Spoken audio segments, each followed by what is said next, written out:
చెబుతారు. మరి ఇక్కడేందో మరి సాక్ష్యం అంటే కట్టే, కొట్టే, తెచ్చే మొక్కల 3 మాటలే. ప్రమాదం ఏమిటి, దానికోసం నువ్వేం చేసావు, నీకోసం వచ్చి ఏం చేయాలి, ఇది సాక్ష్యం. ప్రసంగం చేస్తున్నారు అందరూ. 45 నిమిషాలు నా ప్రసంగంలో సగం టైం ఎగిరిపోయింది. రాత్రి నేను నిద్రపోవాలా, మీ దగ్గర రావడానికి ప్రార్థన చేసుకుంటూ మంచి ఆలోచిస్తూ ఏం పంచుకుంటే బాగుంటుందని రాత్రి నిద్రపోవాలా. 4 గంటల వరకు, 4 గంటల నుంచి వాష్రూమ్కి వెళ్ళిపోయి తలస్నానం ఆ పనులన్నీ ముగించుకొని 5:30 కల్లా రైల్వే స్టేషన్కి వచ్చా. స్టేషన్లో ట్రైన్ దొరికింది, కానీ నుంచొని విజయవాడ నుంచి నెల్లూరు వరకు వచ్చా. ఇక నా పరిస్థితి ఎట్లా ఉంటుందో చూడండి. గట్టిగా ఓ ముద్ద పెట్టి వదిలేస్తే సాయంత్రం దాకా కూడా లేగలం. మన శుక్రవారం ఒక దగ్గర ఆలోచన వేరు. లోపల కొత్త ఆడుతుంది నాకు. భోజనం కూడా లీల, ఒకటి నిద్ర లేదు, ఒకటేమో ఆకలి ఉంది, ట్రైన్లోనేమో అవకాశం లేదు. ఇలాంటి సిచ్యువేషన్లో నన్ను కూర్చోబెట్టి గట్టిగా పుట్టోడు కదా, ముట్టోడు కదా, పర్లేదు కూర్చుంటాడులే, బెదవ నుంచి వచ్చారనుకొని మీ సాక్ష్యాలకి చెప్పుకుంటూ పోతున్నారు. సాక్ష్యం అంటే ఎట్టుండాలంటే కూర్చున్న వాళ్ళని కదిలించాలి. సాక్ష్యం అంటే కూర్చున్నోడిని కన్నీటితో పశ్చాత్తాపం కలిగేటట్టు ఉండాలి. ఏమంటే తల ఉన్నంతకాలం తలనొప్పి వస్తుంది, చెయ్యి ఉన్నంతకాలం చెయ్యి నొప్పి వస్తుంది, కాలు ఉన్నంతకాలం కాలు నొప్పి వస్తుంది, ఇది ఉన్నంతకాలం ఇది నొప్పి వస్తుంది. బ్రతుకులో బాధలు నిత్యం. 50, 60, 70 సంవత్సరాలు వచ్చిన తలనొప్పి, కడుపు నొప్పి అని సాక్ష్యం చెబితే ఏమి ఉపయోగం? ఏం లేదు. ఎవరికి వస్తాయి? 50, 60, 70లో నొప్పులు రావా? పోయే కాలం వస్తుందిగా. ఎట్టాగో ఏ వయసులో పోతాం కూడా తెలియదు. ఇట్లాంటి సమయంలో తలనొప్పి వచ్చింది, అది వచ్చింది, ఇది వచ్చినాయి సాక్ష్యాలు చెప్పుకుంటున్నారు. సాక్ష్యం అంటే నేను దేవునిలో కట్టబడ్డాను. సాక్ష్యం అంటే నా కుటుంబం కట్టబడింది, నా బిడ్డలు మార్చబడ్డారు, నా ఇంట్లో ఉన్న యవ్వన బిడ్డలు పశ్చాత్తాపంతో ప్రార్థన చేస్తున్నారు, వాక్యములో ఎదుగుతున్నారు, సంఘానికి క్రమంగా వస్తున్నారు. ఇది కదా సంఘానికి కావాల్సిన సాక్ష్యం. ఎన్నిటిని పక్కన పెట్టి, అసలు పక్కన పెట్టి కోసలన్నీ వంచుకుంటున్నారు. క్షమించండి, నేను కొడుకు లాంటి వాడిని, మనవడు లాంటి వాడిని, తమ్ముడు లాంటి వాడిని, అన్నయ్య లాంటి వాడిని. మా విజయవాడలో నన్ను బొడ్డ పాస్టర్ గారు అంటారు.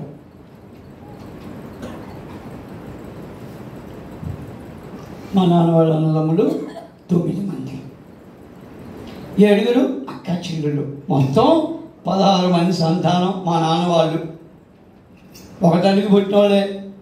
ఆ అదృష్టం ఏంటో తెలీదు. అప్పుడు హాస్పిటల్ లేవు కదా, ఒక 4 వెళ్ళిపోయారంట. అంటే మొత్తం 20 మందికి అంద మా ముసలమ్మ, మా నాయనమ్మ గారు. 20 మందిలో 7వ వారు మా నాన్నగారు. ఆయన మరణప్రాయం ఉన్నప్పుడు చావు బతుకులో పరిస్థితిలో ఒక పాస్టర్ గారు వచ్చి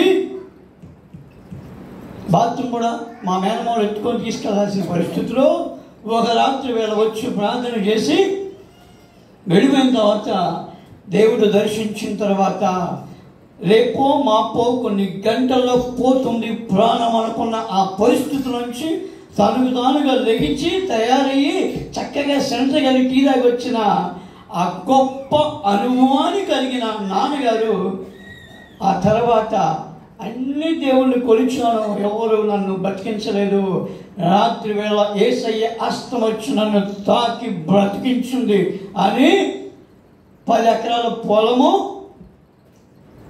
ఖమ్మంలో జడ్పీ ఈడీసీగా జాబ్ చేస్తూ రిజైన్ చేసి కాకినాడ జిట్టపల్లిలో ట్రైనింగ్ చేసి 40 సంవత్సరాల పరిచయం చేసి 2007లో వెళ్ళిపోయారు. మేము 3 అన్నదమ్ములం. నేను చిన్నవాడిని, పెద్ద అన్నయ్య గుడివాడలో సేవ చేస్తున్నారు, 2వ అన్నయ్య ఒంగోలు అవతల సింగరాయకొండ దగ్గర పరిచయం చేస్తున్నారు. ఇలాగే ఇంత సంఘం ఉంటుంది. నా తర్వాత చెల్లి, మా బావగారు కూడా చీరాలలో పాస్టర్ గారు, నేను మూడు నెంబర్ నావి. సువార్థికుడిగా 2007 నుంచి అనేక ప్రాంతాలకు వెళుతూ నడిపించబడుతున్నా. ప్రసంగం తర్వాత నేను వెళ్ళిపోయిన తర్వాత మీ అయ్యగారికి ఏం చెప్తారో నాకు తెలియదు. అయ్యా పొట్టుని పిలిచేవి ఎందుకయ్యా మరి విలోపాకని చెప్తారేమో నాకు తెలియదు. కానీ ఇది ఆఖరి ఆదివారం కావాలి మీ బ్రతుక్కి. క్రమము లేని బ్రతుక్కి, భక్తి లేని బ్రతుక్కి, సమయం పాటించలేని బ్రతుక్కి ఆఖరి ఆదివారం కావాలి. నూతన సంవత్సరంలోకి అడుగు పెడతాను, డిసెంబర్లోకి అడుగు పెడతాను. బ్రతుకు మారకపోతే ఎక్కడ వేసిన గొంగలి అక్కడే.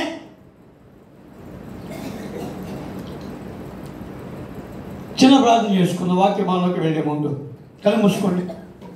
మహాదేవుడు, మహాగణుడు, పరిశుద్ధుడా, మిక్కిలిగా మమ్మల్ని ప్రేమించిన మా యేసయ్య, మీ కృప చేతనో ప్రేమ చేతనో మమ్మల్ని సజీవ లెక్కల నుంచి ఈ యొక్క మధ్యాహ్నం వేళ ఎప్పటి వరకు కూడా మీరు నడిపించిన విధానం బట్టి వందనాలు. మీ లేఖన భాగం పంచుకుని చుండగా తండ్రి, ఆ ప్రకారం జీవించే మనసులో వాగ్యాన్ని సమయాన్ని నాకును మాకును దైత్యమని యేసు నామమున అడిగి వేడుకొనుచున్నాము తండ్రి.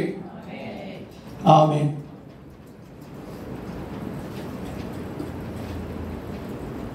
అందరు ఎక్కడే ఉన్నారమ్మా? గట్టిగా చెప్పండి. కొద్దిగా బెజవా నుంచి వచ్చాక కొద్దిగా బూజు పట్టింది శివుడికి. నాకు అయ్యగారు లాగా పాటలు పాడడం రాదు. మీరు దయచేసి నిద్రపోకండి. తట్టి లేపడానికి స్వరం లేదు, పాటలు రావు నాకు. పాట పాడితే ప్రసంగం ఎగిరిపోద్ది. మొన్న ఈ మధ్య ఒక ఆదివారం అక్కడికి వెళ్ళిన విజయనగరం. ఆదివారం 6 నుంచి స్టార్ట్ చేస్తే 7-10 గంటల వరకు 4 ప్రసంగాలు వెళ్ళిపోయింది గొంతు. కాబట్టి నన్ను పరీక్షించకండి. జోకుల్లో మిమ్మల్ని నవ్వించడానికి, పాటల్లో మిమ్మల్ని లేపడానికి. ఒకటి దేవుడు నాకు ఇచ్చినది, ఆయన వాక్కు. కాబట్టి దేవుడు నాకు ఇచ్చిన అనుభవాల్లోనూ దేవుని మాటల చేత దేవుడు ఈరోజు మీతో సూటిగా చేతగా మాట్లాడబోతున్నాడు. నేను కసితోనో కడుపు మంటతోనో మీ దగ్గర లేను. దేవుని ప్రేమతో పంచుకుంటున్నా. ఎక్కడ పునాది పడితే ఈ స్థలం ఏమిటో తెలుసండి? ఈ స్థలం భూమిని తలకిందులు చేయగలిగిన వారిని తయారు చేసే స్థలం అండి ఇదే. మీ బిడ్డల్ని భూమిని తలకిందులు చేసేగలిగిన, ఆ పరిస్థితుల్లోకి నడిపించగలిగిన స్థలం అండి ఇదే. ఇట్లాంటి స్థలంలో నిర్లక్ష్యంగా సమయం పాటించకుండా ఆటలు అయ్యారు పాడుకుంటారు, ముసలోడు పాడుకుంటారు, పోదాం మెల్లగా పోదాం, ఆరాధన పాడుకుంటారు, కీర్తన భాగం అన్న చదువుతాడు, వెళ్దామని మెల్లగా 12 దాకా వస్తూనే ఉన్నారు.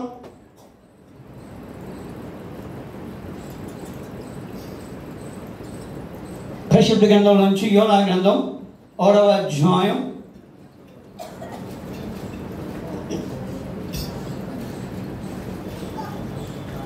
బైబిల్ అందరు తీయకండి. 1-2-3 తీస్తే చాలు. బైబిల్ మూసేయండి.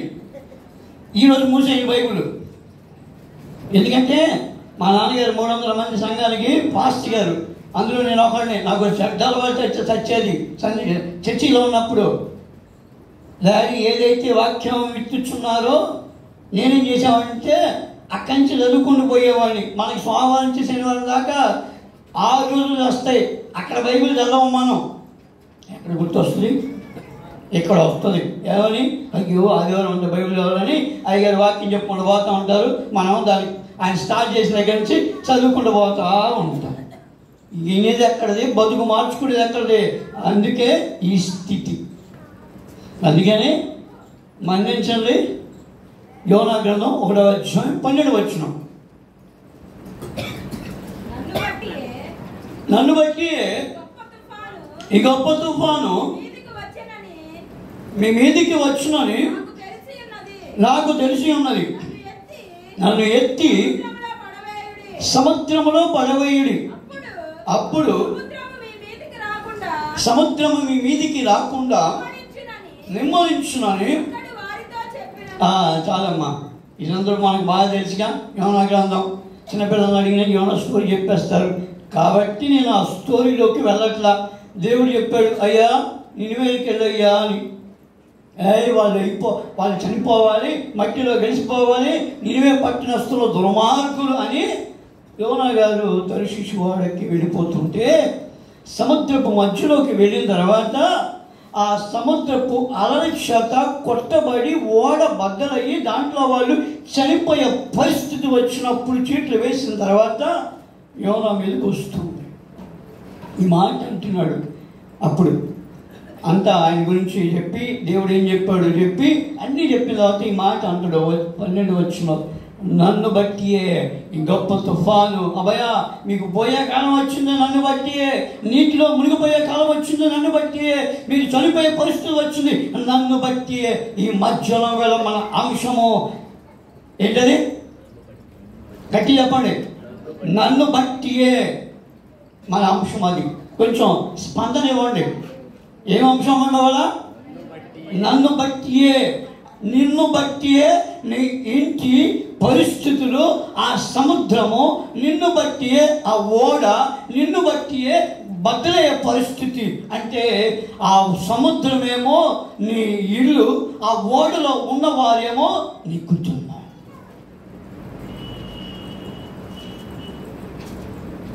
పరిశుద్ధ గ్రంథంలో మనకు బాగా తెలిసిన ఒక మంచి తల్లి ఉంది. అపోస్తలుల కార్యం 16వ అధ్యాయం 14వ వచనం. చక్కని తల్లి, గుడ్ మదర్ అంటారా అని చదవండి ఒకసారి.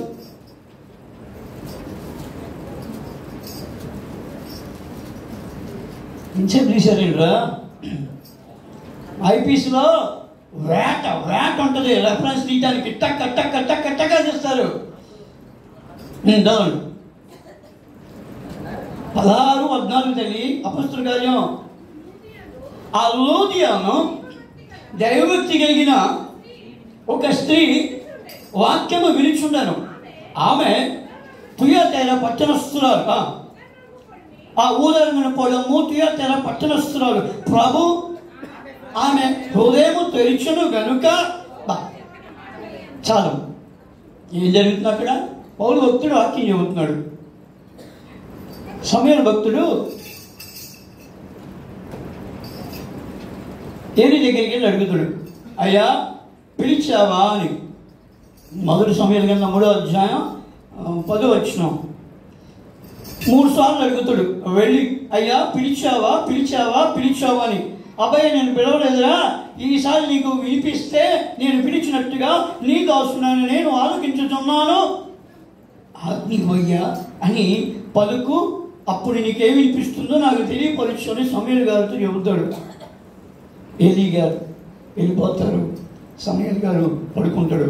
అప్పుడు సమూయేలు అని ఒక చక్కని మాట వినిపిస్తుంది, స్వరం వినిపించినప్పుడు ఆయన మాట అంటాడు ఏమిటంటే, నీ దాసునైనా నేను ఆలకించుచున్నాను అయ్యా ఆజ్ఞ. దేవుని వాక్యము వినిపించేటప్పుడు ఏమి చేయాలంట? ఆలకించే చెవులు కలిగిన వాడు హృదయము తెరవబడే స్థితిలోకి నడిపించబడతాడు. అదే అక్కడ జరిగింది. లూదియా పౌలు చెప్పిన మాటలను లక్ష్యం ఉంచి ఆమె ఏం చేస్తుందంటే, ఆ వాక్యాన్ని ఇది నా కోసమే, నా బ్రతుకు కోసమే, నా కుటుంబం కోసమే, నా జీవితాన్ని మార్చుకోవడం కోసమని టక్కున పట్టుకొని హృదయమును పెట్టుకుని, అందుకని ఆ మాట ఉంది, తన హృదయము తెరవబడినని. ఒక్క ప్రసంగం, మీరు ఎన్ని ఉన్నారో తెలియదు, మరి తెరవబడినట్టున్నాయి గుండెలన్నీ. ఒక్క ప్రసంగానికి లూదియా హృదయం తెరవబడిన తర్వాత జరిగిన అద్భుతం ఏంటంటే ఇప్పుడు చదువుతుంది. అప్పుడు లూదియా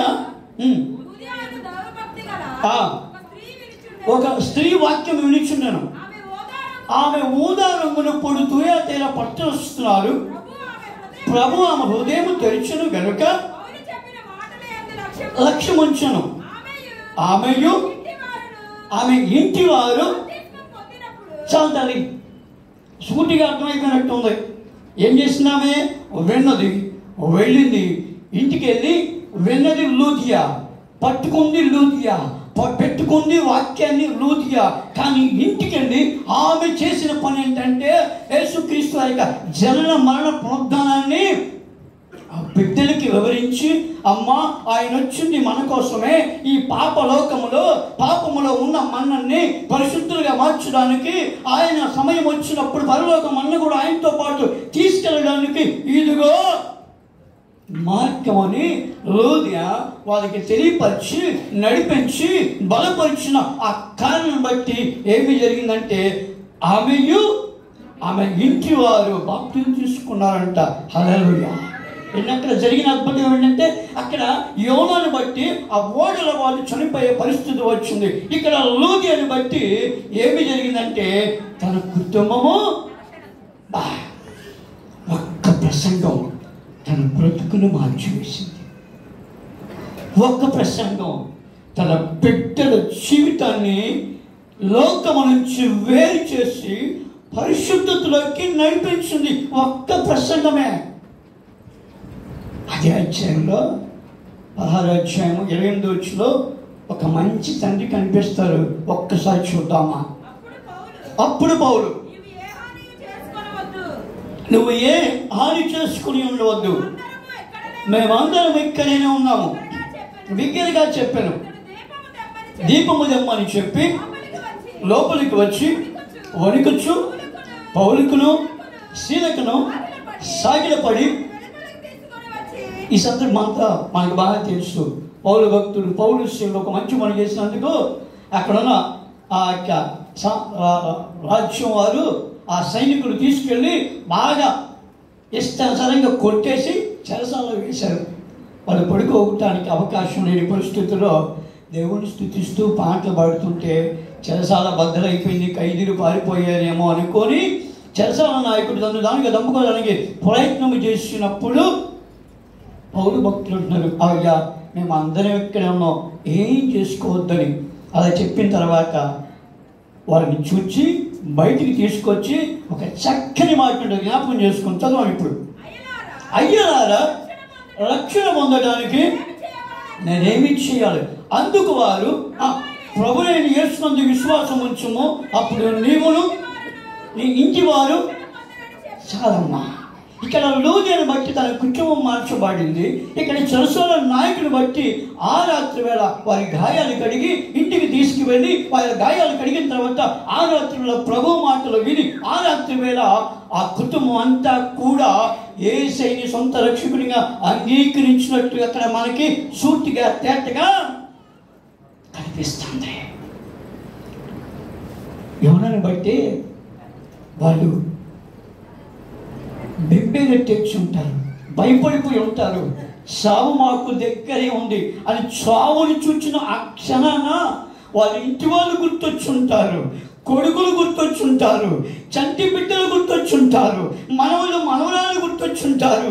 అయ్యో ఈ వాడు ఎక్కకపోయినా బాగుండే, బ్రతికిపోయేవాళ్ళం అనుకొని లోపల వేదనతో వారు నడిచి ఉంటారు. కానీ ఇక్కడ లోదియను బట్టి తన కుటుంబము ప్రభు వైపు నడిపించబడింది. చెరసాల నాయకుని బట్టి వారి సొంత రక్షకునిగా అంగీకరించబడింది. అంటే ఈ మధ్యాహ్నం వేళ నిన్ను బట్టి నీవు యోనా స్థానంలో ఉన్నావా? ఆ ఓడ స్థానంలో నీ కుటుంబం ఇల్లు ఉందా? ఆ ఓడలో ఉన్న వారి స్థానంలో నీ కుటుంబము, నీ బంధువులు, స్నేహితులు ఉన్నారా అనేది ఒక్కసారి చేద్దాం. ఎందుకు ఎంతకాలం వచ్చిపోతే ఉపయోగం లేని భక్తి దేనికి? ఒక్కసారి విన్న ప్రసంగానికి తన హృదయము తెరబడి లోదియ తన కుటుంబాన్ని ప్రభుతో ఆమె నడిచేటట్లుగా ఆమెతో పాటు నడిచింది. ఒక్క అద్భుతము చూచిన వ్యక్తి నా ప్రాణం పోయినా పర్లేదు తెల్లారి అని యేసయ్యతో నాకు ఉంటే చాలు, యేసయ్య నాతో ఉంటే చాలని ఒక చక్కని మాట అడుగుతున్నాడు. ఇట్టి ఆనందము, వీళ్ళకు కలిగిన ఆనందము, వీరు అనుభవించిన ఆనందము నాకు కూడా కావాలని అయ్యలారా రక్షణ పొందడానికి నేనేమి చేయాలి?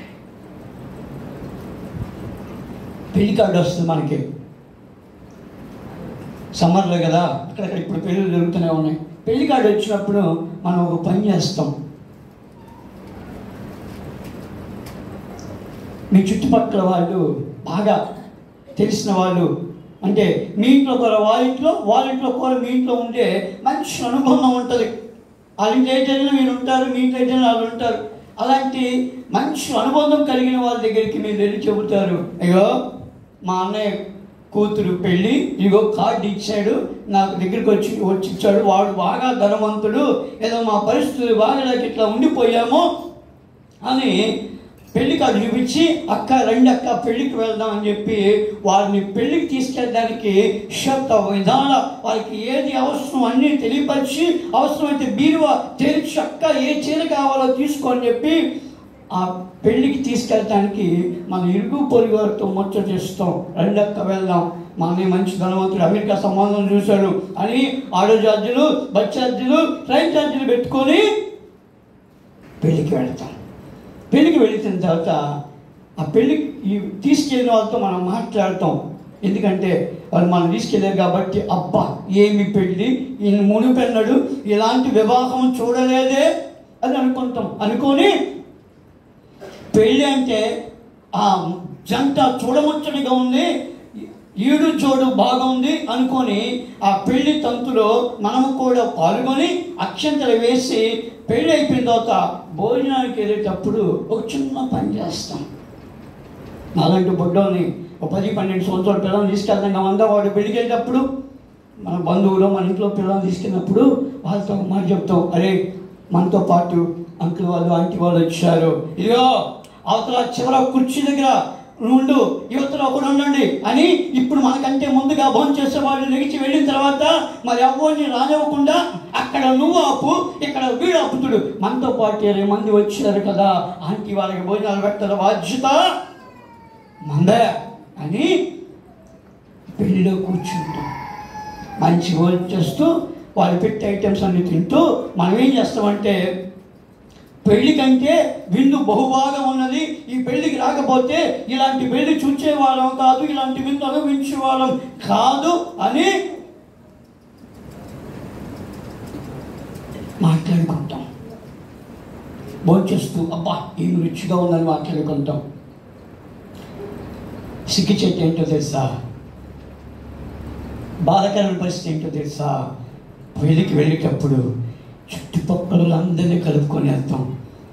పురాణం ఇచ్చిన యేసయ్య సన్నిధికి రావటానికి, నీకోసం శిలువలో రక్తము కార్చబడిన యేసయ్య దగ్గరికి రావటానికి, ఆయన చనిపోక ముందు ఆయన శరీరంలో ఒక్క చివరికి రక్త బొట్టు ఉండకుండా కార్చబడిన నీకోసము ప్రాణం ఇచ్చిన దేవుని సన్నిధికి రావటానికి, కుటుంబం ఇచ్చిన దేవుని సన్నిధికి రావటానికి, ఆస్తి ఇచ్చిన దేవుని సన్నిధికి రావటానికి, బిడ్డలు ఇచ్చిన దేవుని సన్నిధికి రావటానికి, అనేక ఆశ్చర్య కార్యాలు చేస్తున్న ప్రభు సన్నిధికి రావటానికి కుటుంబాలతో కలిసి సిగ్గుచేటు తినటానికి వెళ్ళేటప్పుడు ఇరుగు పొరుగు వాళ్ళందరినీ గొప్పగా మన బలగాన్ని చూపించుకొని వెళ్తాం.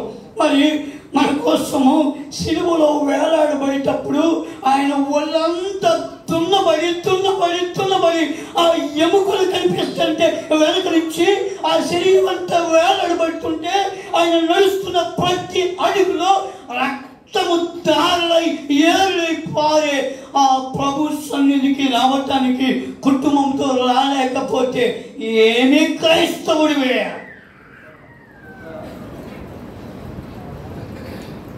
తినటానికి వెళ్ళటానికి 2-3 గంటలు అరిగిపోయే దానికోసము ధనం వెచ్చిస్తాం, సమయం వెచ్చిస్తాం, డబ్బు అనేక రకాలుగా వెచ్చిస్తాం. ప్రారంభించిన ప్రభు సన్నిధికి లూదియాలాగా, ఒక చెరసాల నాయకులాగా వాళ్ళ కుటుంబాలు కట్టబడిన రీతిలో మన కుటుంబాలు కట్టబడకపోతే ఏమి ప్రయోజనం వచ్చి ఏమి లాభం?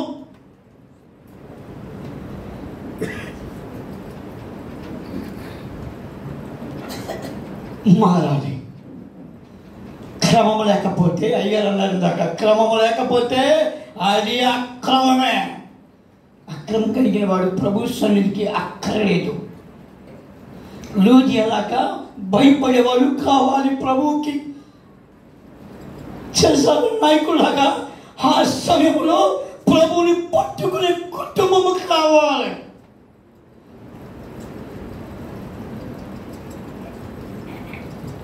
అందుకే ఆ అద్భుతం తెలిసిన లూదియా తన కుటుంబాన్ని కట్టుకుంది. నా కోసం వచ్చిన వాడు, నా కోసం ప్రాణం ఇచ్చిన వాడు మరలా వస్తాడు. నా కుటుంబాన్ని పట్టుకెళ్ళేటప్పుడు నేను బాధ్యతగా, అయ్యా నాకు ఇచ్చిన కుటుంబానికి రక్షణ కల్పించే మార్గంలో నడిపించాలయ్యా.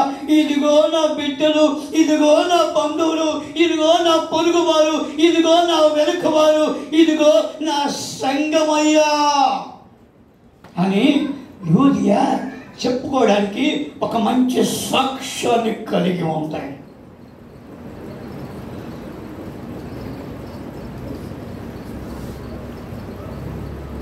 యోనా ఆ సముద్రపు నీటిలోకి వేయబడిన తర్వాత దేవుడు చేపకి ఆజ్ఞించాడంట. నీటిలో తిరిగే చేప విన్నది ఆయన స్వరం, ఆయన ఆజ్ఞకు లోబడింది. చేప మింగింది, లోపల వేసుకుంది. మంచిగా హాయిగా ఓడలో ప్రయాణించేటప్పుడు చెప్పిన పని చేయకుండా హాయిగా ఓడ అడుగు బాగా నిద్రపోతున్న వ్యక్తిని తీసుకొచ్చి దేవుడు చేప కడుపులో వేసిన తర్వాత అప్పుడు దేవుడు గుర్తొచ్చాడు. రెండో అధ్యాయంలో అప్పుడు ప్రార్థన చేస్తున్నాడు. అప్పుడు ఆయన తట్టు తిరిగాడు, అయ్యా నీవే నాకు దిక్కు. నాకు ఒక పాప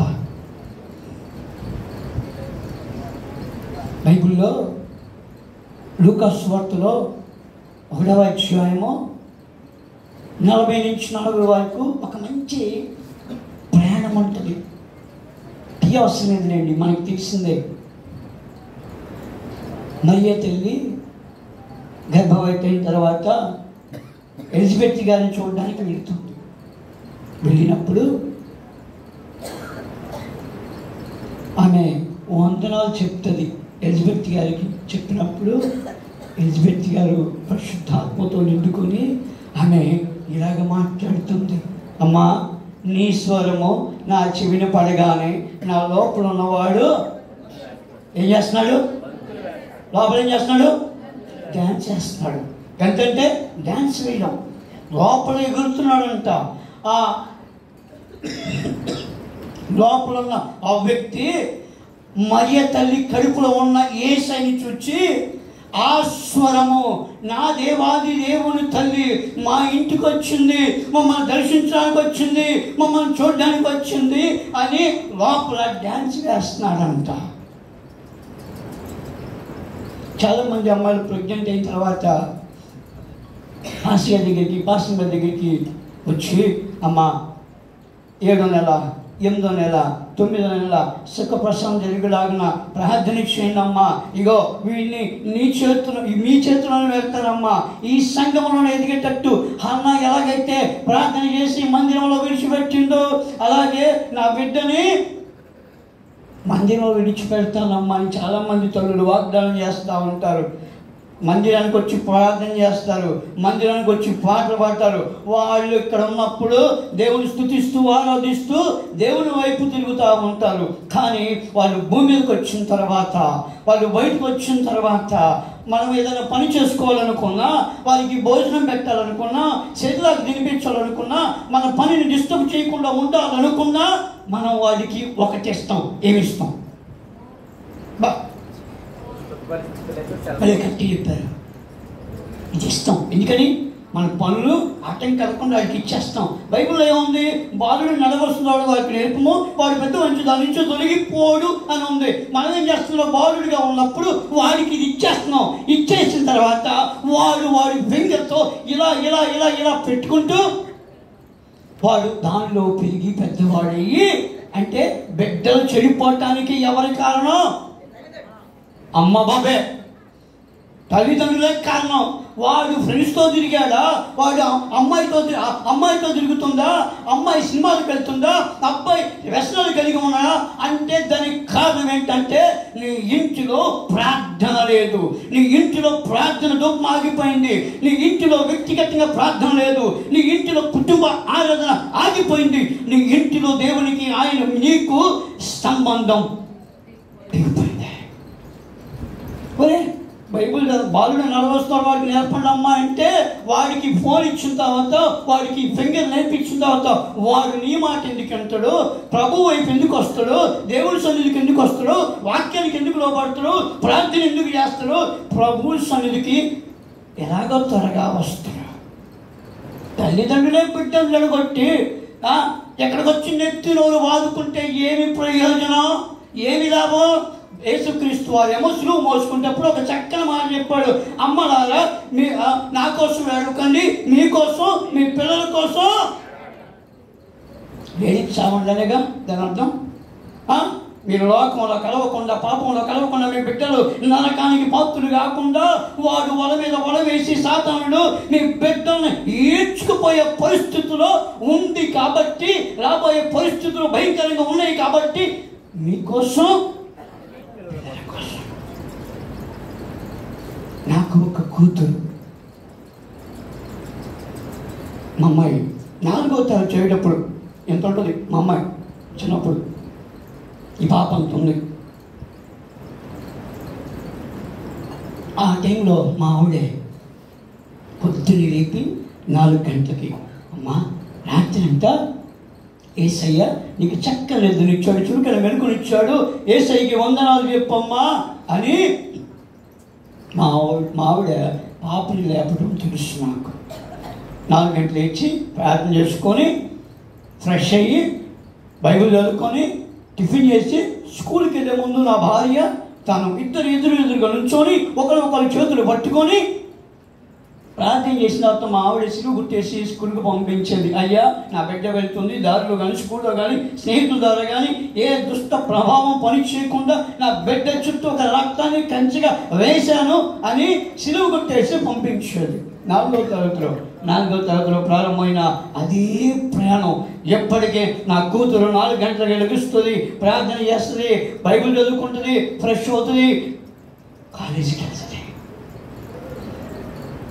మా అమ్మాయి ఇప్పుడు డిగ్రీ ఫైనల్ ఇయర్, మొన్న ఎగ్జామ్ రాసింది. నా కూతురు డిగ్రీ ఫైనల్ ఇయర్ ఎగ్జామ్ రాసింది. కాలేజీ మొత్తంలో బెస్ట్ స్టూడెంట్ నా బిడ్డ. ఎందుకంటే నా బిడ్డని దేవుడు మాకు బహుమతిగా ఇచ్చాడు కాబట్టి ఆ బిడ్డని శ్రేష్టంగా మలిచి ప్రభు కోసం మేము పెంచాలి కాబట్టి నేను నా భార్య వాళ్ళు దగ్గర పెట్టుకొని నా బిడ్డను పెంచుతా ఉన్న. కాలేజీ మొత్తంలో పాకి పనిచేసే వాళ్ళ దగ్గర నుంచి ప్రిన్సిపాల్ వరకు అందరికీ ఉన్నది. నా కూతురికి ఒక్కదానికే ఫోన్ లేదు. ఎప్పటికీ నా కూతురికి ఫోన్ లేకుండా మా బిడ్డని ప్రభు సన్నిధిలో పెంచుతున్నాం. ఎందుకంటే నా బిడ్డ పట్ల దేవుడు ఒక ప్రణాళిక కలిగి ఉన్నాడు. ఆ బిడ్డని ఆయన నడిపించుకోవాలని ఆశ కలిగి మా ఇంటిలోకి ఆయన ఆ బిడ్డ రావటానికి, మా గర్భము రావటానికి, మా ద్వారా భూమి మీద రావటానికి ఆ బిడ్డని మాకిస్తే వాళ్ళు దగ్గర పెట్టుకోకుండా వదిలేస్తే పాపములో, ప్రేమ ముసుగులో, వ్యసనాలు కలిగి భయంకరమైన సహవాసాలతో నా బిడ్డ లోకంలో కలిసిపోతుంది. అందుకని బాలుడు నడవస్తాడు, వాటిని నడుపుమో వాడు పెద్దవాడి నుంచి దాని నుంచి తొలిగిపోడు. కాలేజీ మొత్తంలో ఫోన్ లేని అమ్మాయి మా అమ్మాయి ఒక్కతే. వాళ్ళ ఫ్రెండ్స్ ఇన్స్టాగ్రామ్, ఫేస్బుక్, ట్విట్టర్ ఎప్పుడు పడుకుంటారో కూడా తెలియదు. అమ్మాయిలు అబ్బాయిలు చీటింగ్లు చేసుకుంటూ ఉంటారు, సినిమాలకు వెళ్తారు, పీవీపీలకు వెళ్తారు, షాపింగ్ కాంప్లెక్స్కి వెళ్తారు. మా అమ్మాయిని అడుగుతూ ఉంటారంట అప్పుడప్పుడు, సినిమాకి వెళ్దాం వస్తావా, పీవీపీకి వెళ్దాం వస్తావా, షాపింగ్ మాల్కి వస్తావా అంటే, పార్క్కి వెళ్దాం వస్తావా అంటే నేను రాను, నాకు ఇష్టం లేదు, నాకు నచ్చదు, మా అమ్మ పర్మిషన్ ఇవ్వదు అని నా కూతురు చెప్పే సమాధానం అది. కారణం ఏంటంటే నా బిడ్డ ప్రభువుకు లోబడింది. హెచ్చులుగా గొప్ప చెప్పుకోవడం కాదండి, ఫోన్ లేకుండా డిగ్రీ అయ్యే వరకు పెంచామంటే అర్థం చేసుకోవాలి. ఎందుకంటే మేము భక్తిలో ఉన్నాము కాబట్టి బైబిల్లో మాట ఉంది. ఎఫెసీయులకు 6:4 తండ్రులారా మీ పిల్లలకు కోపం రేపగా ప్రభు యొక్క శిక్షలో బోధనలో వారి ఏం చేయాలంట? తల్లిదండ్రులారా, అమ్మా నాన్నలారా, ఇంటి యజమానులారా మీ పిల్లలకు కోపం రేపక ప్రభు యొక్క శిక్షణను బోధనను వారిని, అంటే వారిని పెంచాలంటే మనము పెరిగి ఉండాలి, వారిని నడిపించాలంటే మనము నడిచి ఉండాలి. మనం ప్రార్థనలో ఉంటే వారు ప్రార్థనలో ఉంటారు. మనమే సీరియల్ చూస్తే వాళ్ళు సినిమాలు చూడరా? వాళ్ళకి మనం సినిమాలు చూస్తుంటే వాళ్ళు ఫోన్లో నీచమైనవి చూడరా? అబ్బాయిలో ఓళ్ళు దగ్గర పెట్టుకోకుండా ఇక్కడ యవనస్తులు ఉన్నారు. మీ పట్ల దేవుడు గొప్ప ప్రణాళిక కలిగి ఉన్నాడు. మీ పట్ల, మీ సంఘం పట్ల. ఈ సంఘము నుంచే అనేక మంది సేవకులుగా, సువార్థికులుగా, ఆరాధకులుగా, వర్షిప్పులుగా అద్భుతాలు చేయగలిగిన, భూమిని తల్ల కిందులు చేయగలిగిన బిడ్డలను ఎక్కడి నుంచో లేపబోతున్నారు దేవుడు. హల్లెలూయా! వారిని లేపాలంటే తల్లిదండ్రులు, మనము ఆయనకి సరెండర్ అవ్వాలి.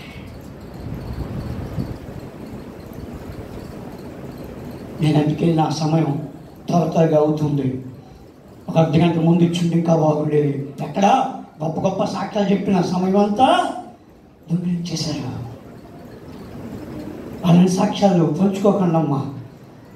కూర్చున్నవాడికి కన్నీళ్ళు రావాలి. మీ సాక్ష్యము 3 ముక్కలు చెప్పే సాక్ష్యము 30 సంవత్సరాల బ్రతుకు మారిపోవాలి బిడ్డలది.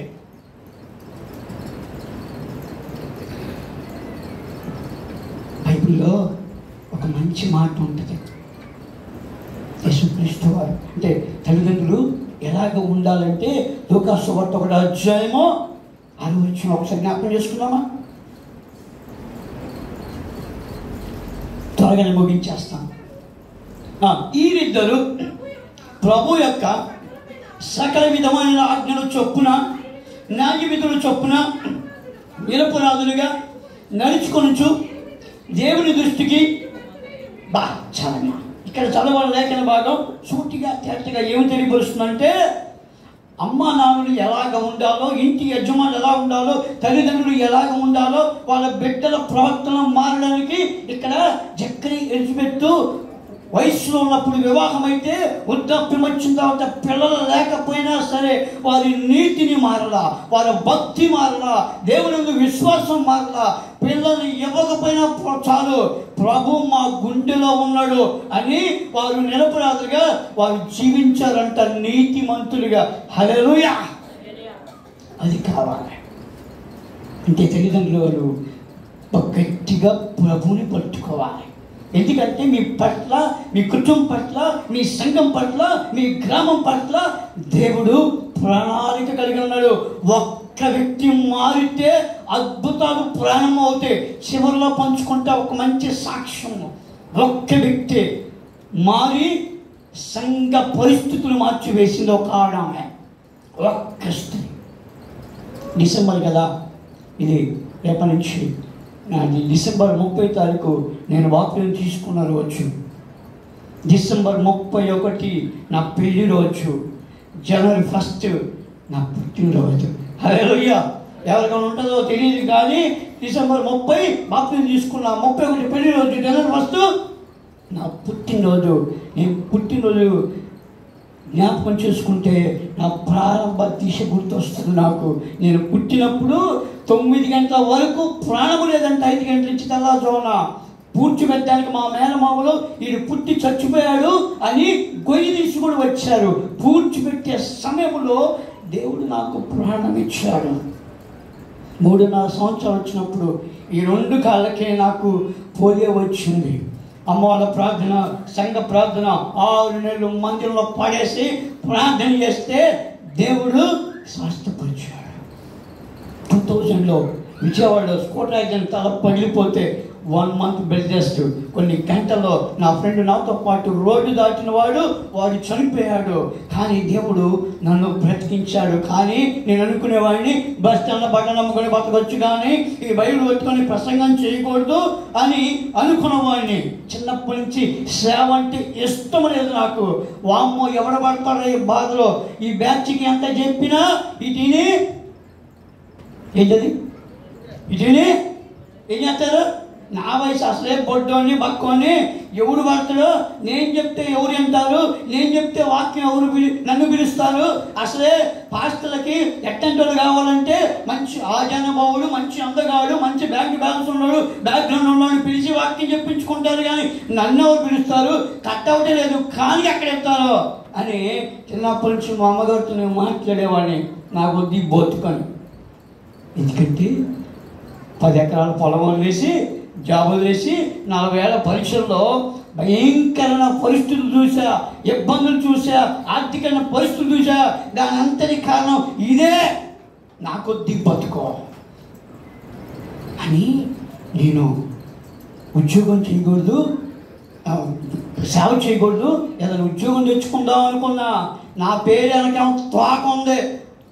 ఏం పేరు అది? నా పేరు పూర్తి పేరు ధర్మకోట రాజశేఖర్ రెడ్డి. మరి ఎవడు పెట్టారు తెలియదు, కానీ ఈ ఎట్టగా పొడుగు పెరగడం, హైట్ పెరగడం అని ఈ పేరు నాకు కొద్దిగా గట్టి వెళ్దాం పొడుగని ధర్మకోట రాజశేఖర్ రెడ్డి. మీరు వెంటనే నేను చెప్పుకోవడానికి సూపర్ ఉంటుంది. తోక ఉద్యోగాలు వచ్చిస్తావో అని చెప్పి నేను విధాలు గవర్నమెంట్ జాబ్ ఉందనుకోండి, ఒక మంచి తప్పు అనుకోకండి, మంచి అందమైన అమ్మాయిని పెళ్లి తీసుకోవచ్చు, కట్నం బాగా తీసుకోవచ్చు, ఇల్లు కట్టుకోవచ్చు, కారు కొనుక్కోవచ్చు. అన్నలు వచ్చేది సేవకు సమర్పించుకున్నారు కాబట్టి వాళ్ళకి భవిష్యత్తులో సహకరిద్దాం అని గవర్నమెంట్ జాబ్లో స్పోర్ట్స్ కోటాలో ట్రై చేశా. దేవుడు ఎక్కడ దాకా వెళ్ళి అక్కడ మొదలు తీసేస్తే మరలా తిరిగి ఇక్కడికి వచ్చా. మా అమ్మ చెప్పింది, అయ్యా మేము సేవ చేస్తున్నాం, 20, 30, 40 సంవత్సరాలు పరిచయం చేస్తున్నాం.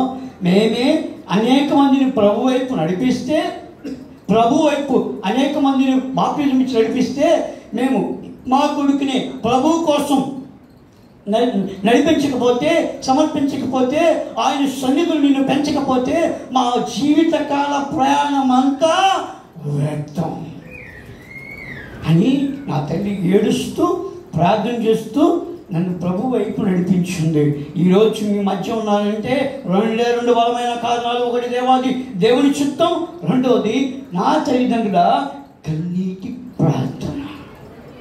కుటుంబానికి ప్రార్థన అవసరం, బిడ్డలకి ప్రార్థన అవసరం, ఇంటి యజమానికి ప్రార్థన అవసరం.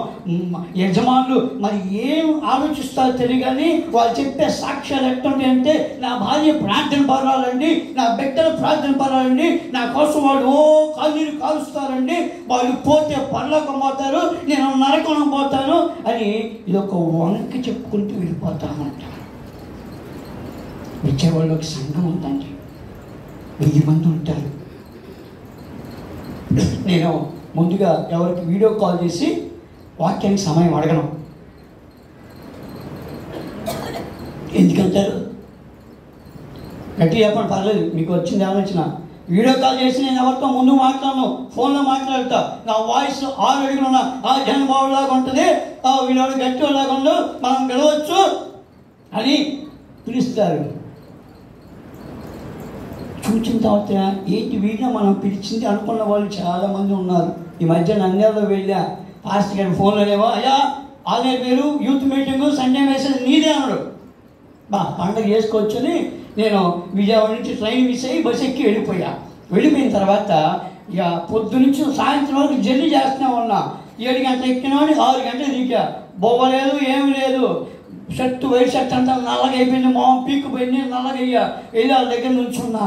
అయ్యా నేనేనయ్యా అన్నా. వాళ్ళ కింద నుంచి 10 నిమిషం వీడిన మనం పిలిచిందని ఇక తప్పదు. కానీ అయ్యా ఈరోజు ఆల్రెడీ పేరుకి వాక్యం చెప్పండి అన్నాను.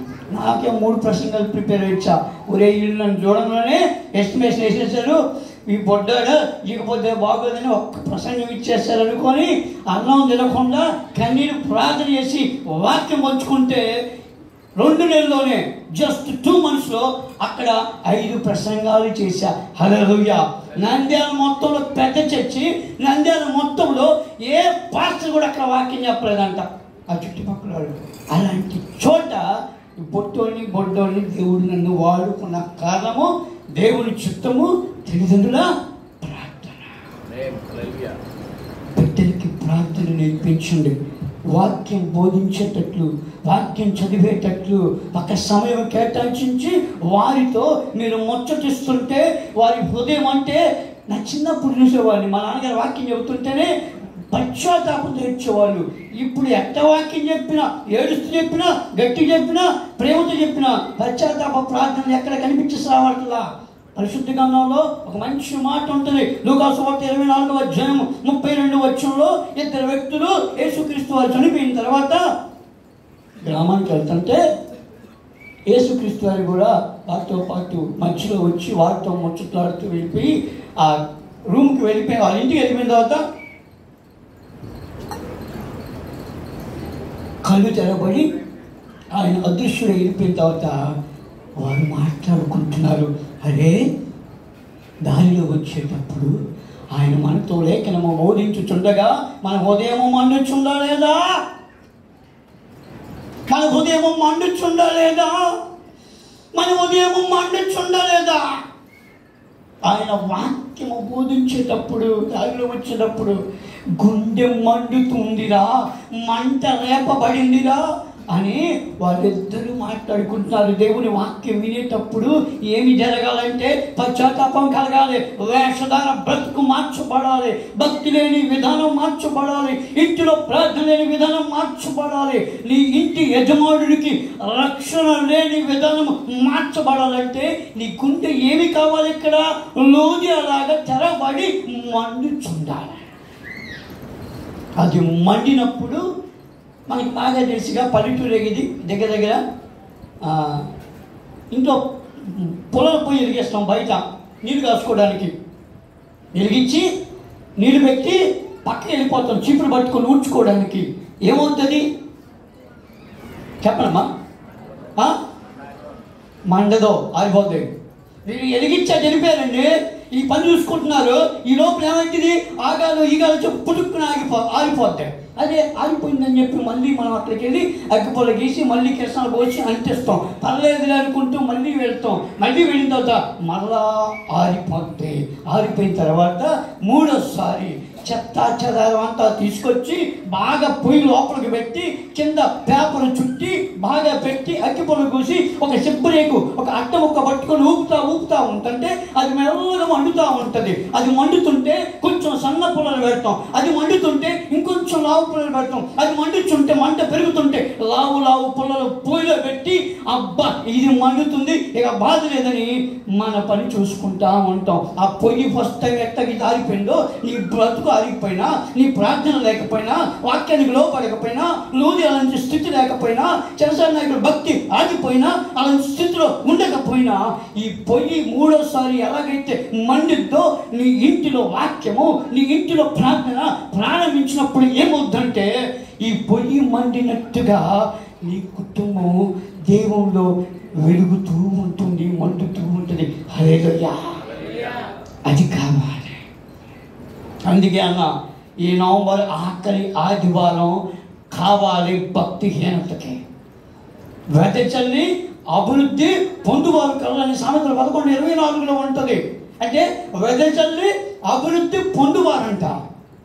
నేను మధ్య ఒకసారి ఖమ్మం ఒక ఆంటీ వాళ్ళకి వెళ్ళా, బాగా తెలుసు నాన్నగారు ఖమ్మం బాప్టిస్ట్ చర్చిలో పనిచేశారు. నేను స్పీడ్గా వెళ్తున్నా, ఇంకొక 5-10 నిమిషాలు ముగించేస్తా, ఎందుకంటే అయ్యారు నాకు సమయం ఇచ్చారు.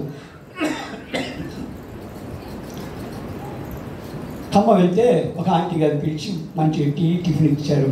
టీ తాగి భోంచేసుకున్నాను, టీ తాగి టిఫిన్ చేశారు. నేను టీ తాగుతుంటే ఒక ఫ్యామిలీ భార్య భర్తలు అన్నీ వచ్చారు ఇంటికి. వచ్చిన తర్వాత ఆమె ఏదో బెడ్రూమ్ తీసుకెళ్ళి దాని డబ్బులు అడిగితే అప్పుగా వాళ్ళకి ఒక 30,000 ఇచ్చేసింది. అది వెళ్ళిపోయారు. ఆంటీ నేను కూడా వెళ్తా అంటే, చిన్న బాబు సరే అని చిన్న ప్రార్థన చేయను ఆయన అంది.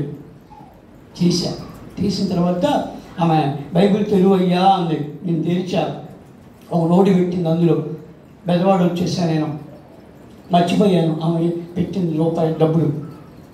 ఓ రోజు విజయవాడ బుడమేరు వంతెన దగ్గర ఆ మధ్య బుడమేరు పొంగింది అన్నారు కదా పోయిన సంవత్సరం ఆగస్టులో, ఆ ప్రాంతంలోకి వెళ్ళేసరికి నా బండి ఆగిపోయింది. ఒరే ఇక్కడ ఆగిపోయింది ఏంటో అనుకో, జేబులు చూస్తే 50 రూపాయలు ఉంది. అమ్మాయి అనుకొని మెల్లగా తోసుకుంటూ బంకు దగ్గరికి వెళ్ళా. అమ్మ ఒక పిల్ల ఉంటే 50 పోయి అమ్మ అన్న. ఆ పిల్ల 150 పోసింది. అదేంటమ్మా అంటే, అంకుల్ మీరు 150 అన్నట్టు వినిపించిందమ్మా అంది. అమ్మ తల్లి నా దగ్గర ఉన్న 50, నేను ఎట్లా అంటాను తల్లి 150 అని. నేను లేదనుకుని నాకు అలా అనిపించింది. తీరంగా కందిపప్పు బియ్యం తోకన వేస్తే కట్ చేయొచ్చు, ఒక అరకేజీ సగం. పెట్రోల్ ఎక్కడ ఇచ్చేస్తాం, పెట్రోల్ తీరంగా మధ్యలో నుంచి.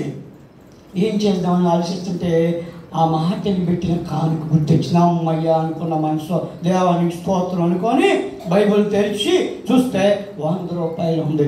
అమ్మయ్య అనుకొని నేను ఆ 100 నాకు 50 కలిపి ఆ మహాతల్లికి ఇచ్చి దండం పెట్టి నేను బయటకు వస్తుంటే బండి స్టార్ట్ చేస్తే కొద్దిగా స్టార్ట్ అవ్వాల. మెల్లగా కొద్దిగా బలాద్దుని ఇట్లాంటి వాళ్ళని గన్న లాంటి వాళ్ళని పిలిచి అయ్యా కిక్ కొట్టాయా అని బండికి స్టాండ్ వేయించి కిక్ కొట్టారు. మెల్లగా స్టార్ట్ అయింది. మెల్లగా తీసి స్టార్ట్ అవ్వబోతుంటే ఆమె పరిగెత్తుకుంటూ వచ్చింది. ఏంటమ్మా ఏలేదు అనుకోరు, నేను 150 ఇచ్చాయా, అందులో 100 రూపాయలు అడ్డంగా చినిగిపోయి స్టిక్కర్ వేసి 100 అంకుల్. చల్లగా కడుపు మండిపోయింది. నాకు వెంటనే ఆంటీ గుర్తొచ్చింది. కడుపు మండిపోయింది. ఎందుకని చినిగిపోయిన నోటు టేప్ వేసి సేవకుడిగా ఆ ఇంటికి వెళ్తే ఎక్కడ పెట్టిందామా 100 రూపాయలు, బీరోలు పెట్టి ఎవడొస్తాడని చెప్పి రాంగలోనే అయ్యా కానుక అని నా బైబిల్ పెడితే కడుపు మండిపోయింది. దగ్గరుంటే సమాధానం గట్టిగా చెప్పేవాడిని. ఆంటీ కడుపు మండిపోయింది. ఏం చేయాలో అర్థం కాదు. నా ఫోను ఆమె చేతులు పెట్టి వెళ్ళిపోయా. చాలామంది సంఘాల్లో చినిగిపోయి మన ఈ మధ్య ఎక్కడో ఊరు వెళ్ళా, ఒంగోలు దగ్గర ఎక్కడో అన్నం మెతుకులు కూడా అతికించి కానికేసారు. మరి ఆ బ్యాచ్ చేపేసి చక్కెర వేసి అన్నం పెట్టి ఫెవిక్కి కూడా వేసి కానుక పెట్టలేసి వస్తున్నారు. మరి కడుపు మండిపోయింది. ఆ పాస్టర్ గారు 5,250 రూపాయలు కానుక ఇచ్చాడు. నేను ఇంటికి వచ్చి ఆయన కానుక మొత్తం ఇచ్చేసాడు. నాకు ప్రసంగం నచ్చింది. గట్టిగా 5,250 ఇచ్చారు. ఇంటికి వచ్చి లెక్క పెట్టుకుంటే 1,500 నోట్లు, 1,500 రూపాయలు, అందులో 10, 20, 50 చిరిగిపోయి అట్టని గమ్మేసి అన్నం మెతుకులు అంటించిన అన్నీ ఉన్నాయి. ఫోన్ చేసి తిట్టుబడేసా.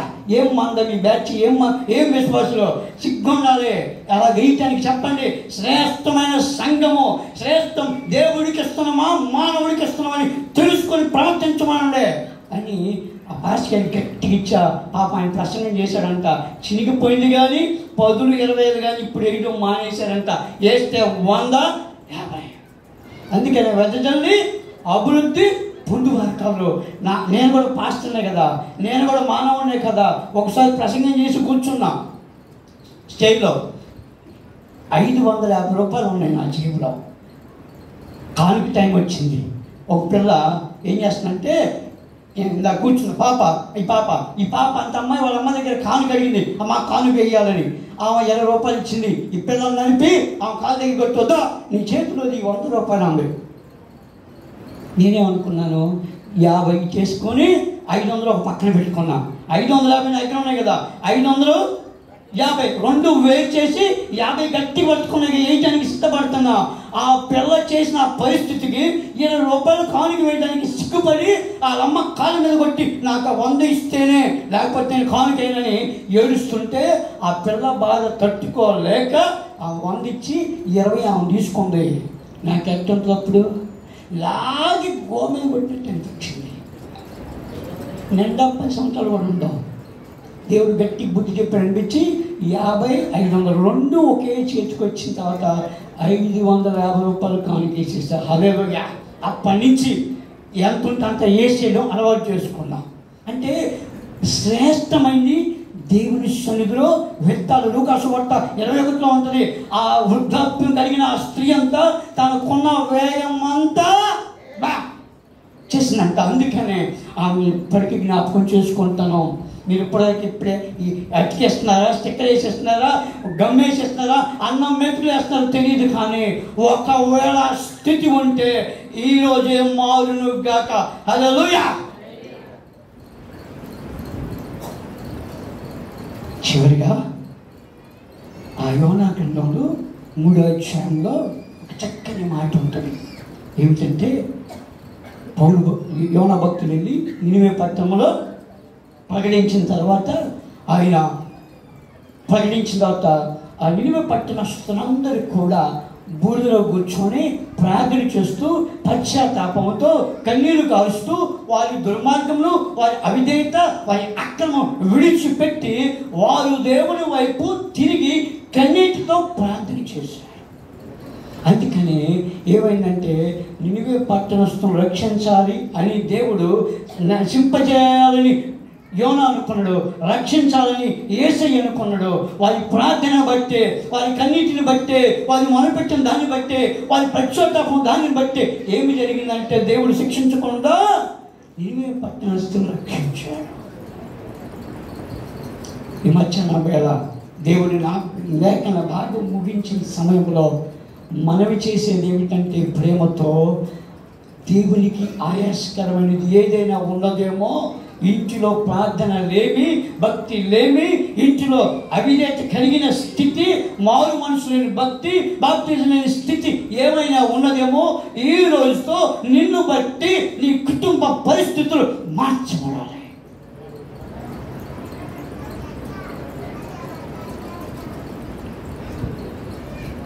నేను ఒకసారి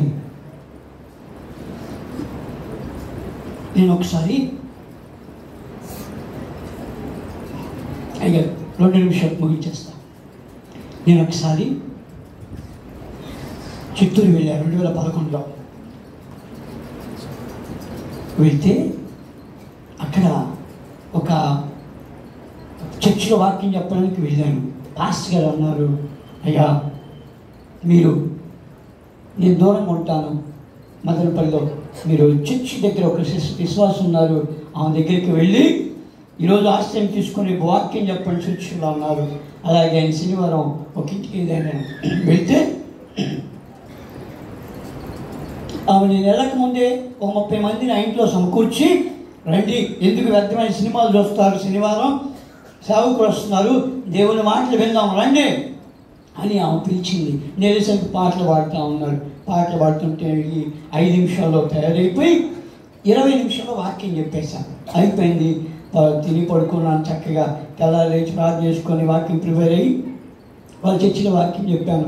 పాస్టర్ గారు అన్నారు, అయ్యా మీరు ఎలాగో వచ్చారు కదా, ఇగో రేపు బుధవారం మా చర్చిలో పాప పుట్టినరోజు ఉంది. అదే రోజు ఒక పాస్టర్ గారు చనిపోయిన జ్ఞాపకాలు కూడుకుంది. దానికి నేను వెళ్ళాలి, అవకాశం ఉంటే ఈ బుధవారం పుట్టిన కార్యక్రమం చూసుకొని గురువారం పొద్దునే మీరు విజయవాడ వెళ్ళండి బ్రదర్ అన్నారు. సరే అని సంతోషంగా బుధవారం కూడా పుట్టినరోజు చూసుకొని గురువారం పొద్దునే నేను ఎక్కడైతే ఉన్నానో అక్కడ లేచి ఫ్రెష్ అయ్యి టిఫిన్ చేసి ఆమెతో చిన్న ప్రార్థన చేసి నేను బయటకు వస్తుంటే ఆ ఇంటి యజమానురాలు ఒక బట్టలు, మంచి కొత్త బట్టలు పెట్టి మంచి కవర్ కానుకిచ్చింది. నేను అన్నాను, పాస్టర్ గారు నాకు కానుకిచ్చారు, వీళ్ళు కూడా 3,000 ఇచ్చారు మా పుట్టిన కార్యక్రమంలో, వద్దమ్మా దేవుడి సమృద్ధికి 8,000 ఇచ్చారు నాకు అన్నా. అదండి మా చర్చిలో 5,000 ఇచ్చింది మా పాస్టర్ గారు, మీరు 1 గంట వాక్యం చెప్పినందుకు 40 నిమిషాలు వాళ్ళ ఇంట్లో వాక్యం చెప్పారు, అది 3,000 ఇచ్చారు. మా ఇంట్లో 20 నిమిషాలు వాక్యం చెప్పారు ఇక శనివారం పూట, అందుకు ఈ కానుక అంతే. నాకు 50 అనిపించి తీసుకొని జేబులో పెట్టుకుని ప్రార్థన చేసి రోడ్డు మీదకి వచ్చారు. మాట్లాడి అంటించిందని ఆటో ఛార్జీలు కావాలి కదా, బస్ ఛార్జీలు, ట్రైన్ ఛార్జ్ అని కవర్ తీస్తే ఒక బిగ్ అమౌంట్ ఉంది అందులో. వాళ్ళిద్దరు ఇచ్చిన దానికంటే ఎక్కువ ఉంది.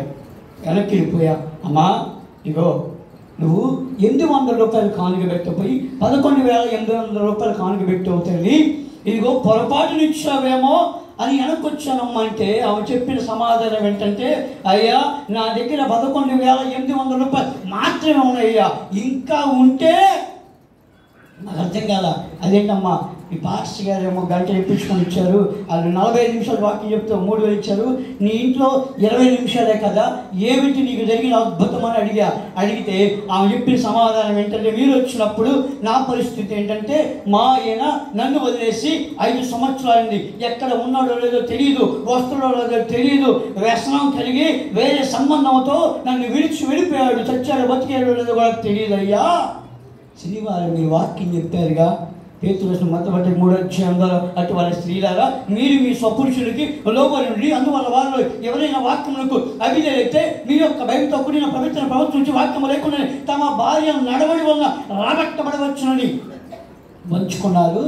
నేనేంటో తెలుసా, మా సంఘంలో మూల స్తంభం, ఆరాధిస్తా, వాక్యం చెబుతా, పాటలు పాడతాను, మా పాస్టర్ గారు మా ఇంటికి వస్తే మంచి భోజనం పెట్టి మినిమం జస్ట్ విజిటింగ్ వస్తున్న 2,000 కానికేస్తాను, సంఘంలో ఏదైనా అనౌన్స్మెంట్ ఉంటే నాదే పై చెయ్యయ్యా, ఆదివారం కానీ శుక్రవారం కానీ బుధవారం కానీ ప్రార్థనకి వెళ్ళి అన్నింటిలో పాల్గొంటాను, ఇంటికి రాగానే ఈరోజు సినిమాలు ఏమొస్తున్నాయి, సీరియల్ ఏమొస్తున్నాయి అని తలిపేసుకొని భోంచేస్తూ సినిమాలు సీరియల్ చూస్తూ రాత్రి వేళ ఎప్పుడు పడుకుంటానో కూడా తెలియదు. నాది వేషధార బ్రతుకు. పైకి మందిరంకి వెళ్ళినప్పుడు ఇంటికి వచ్చిన తర్వాత ఈ బ్రతుకయ్యా, వేషధార బ్రతుకయ్యా నాది. మీరు ఆ వాక్యం చెప్పిన తర్వాత దేవుడు నాతో మాట్లాడాడు పశ్చాత్తాపంతో. శనివారం, ఆదివారం, సోమవారం 3 రోజులు గట్టిగా ఉపవాస ప్రార్థన చేశాను. నన్ను నేను దేవుని సన్నిధిని సమర్పించుకున్నాను. నా పాపం అంతా కొమ్మరించబడేటట్లు ప్రార్థన చేశాను. 3 రోజులు గట్టిగా ఉపవాసం చేసి మంగళవారం పొద్దునే నా భర్త ఫోన్ చేసి, అమ్మా ఇగో నీ దగ్గరికి వచ్చేస్తాను, ఏమిటో తెలియదు, 3 రోజుల నుంచి గడిపిడిగా ఉంది, మనసంతా ఇగో భోంచలేకపోతున్నాను, పడుకోలేకపోతున్నాను, ఏ పని చేయలేకపోతున్నాను, నీవు నమ్మిన దేవుడు ఏమో తెలీదు నీ వైపు చూస్తున్నాడు, నీ దగ్గరికి వెళ్ళమంటున్నాడు, తెచ్చేదాకా నీతో ఉంటానే, ఒక్క అవకాశం ఇస్తే నీ దగ్గరికి వచ్చేస్తానమ్మా. ఏడుస్తున్నా భర్త నా బహుమానము, నా ఇంటి యజమానుడు నా దగ్గరికి వస్తుంటే దేవాది దేవుని నామంలో పరిశుద్ధ గంధం పట్టుకుని సేవకుడిగా నువ్వు వచ్చి దేవుని మాటలు పంచుకొని నా బ్రతుకే తేటపరిచిన ఆ వాక్యానికి వెలకట్టగలనా, సేవకుడికి వెలకట్టగలనా, దేవునికి వెలకట్టగలనా? నా దగ్గర 11,800 రూపాయలు ఉన్నాయి. నా బ్రతుకు శనివారానికి ముందు ఇప్పుడు మారిపోయిందయ్యా. అందుకే ఆ కానుక హృదయపూర్వకంగా కడుపు నిండిపోయింది. ప్రార్థన చేసి వచ్చేసా. కొన్ని సంవత్సరాల తర్వాత ఆమెతో మాట్లాడితే తన భర్త గారు వచ్చారు, 7 రోజులు ఉపవాసం ఉండి ప్రార్థన చేశారు. చేసి ఆ తర్వాత బాప్తిసం తీసుకున్నారు.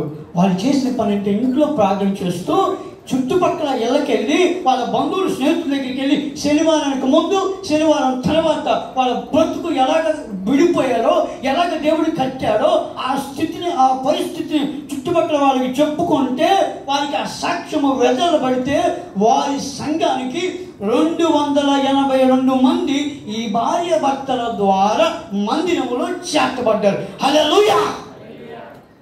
ఒక్క పశ్చాత్తాపం ప్రార్థన, ఆమె ప్రార్థన బట్టి భర్త నడిపించాడు దేవుడు. వారిద్దరి ప్రార్థన బట్టే ఆ సంఘ పరిస్థితులు మారిని. 282 మంది సంఘంలో చేర్చబడ్డారు.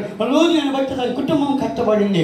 చరసా నాయకుని బట్టి తన కుటుంబం కట్టబడింది. చిత్తూరులో ఉన్న ఆశిష్టి గారిని బట్టి ఆ సంఘ పరిస్థితులు విశాలపరచబడి, అట్టి స్థితిలో మీరు, మీ కుటుంబం, మీ సంఘము దేవుడు దీవించును గాక, దేవుని మాటలు ఆశీర్వదించబడిన గాక.